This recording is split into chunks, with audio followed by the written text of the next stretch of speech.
Hi, welcome to mom's kitchen. ఈరోజు మనం చేయబోయే రెసిపీ మెంతుకూర పప్పు. మెంతుకూర పప్పు అంటే చాలా మంది కొద్దిగా చేతిగా ఉంటుందని అనుకుంటారు, కానీ ఇవాళ నేను చేసినట్టు ట్రై చేయండి, చాలా బాగుంటుంది. కుక్క పెట్టుకొని మెంతుకూర టమాటా ఉల్లిపాయ పచ్చిమిరపకాయ వేసేసుకుంటాం. పెట్టుకున్న మెంతుకూరని ముందుగా శుభ్రంగా కట్ చేసుకొని శుభ్రంగా మనం ఇప్పుడు దీంట్లో వేసేసుకుంటాం.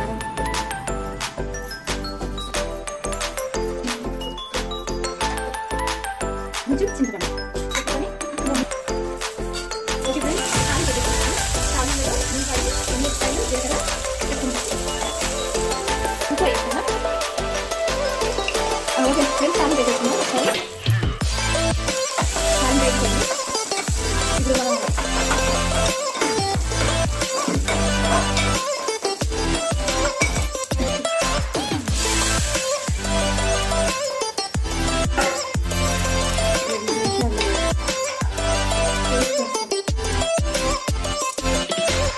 ఫ్రెండ్స్, నా వంట కనుక మీకు నచ్చినట్టయితే లైక్ చేసి, షేర్ చేసి, సబ్స్క్రైబ్ చేయండి. వేరే రెసిపీతో మళ్ళీ కలుద్దాం. బాయ్.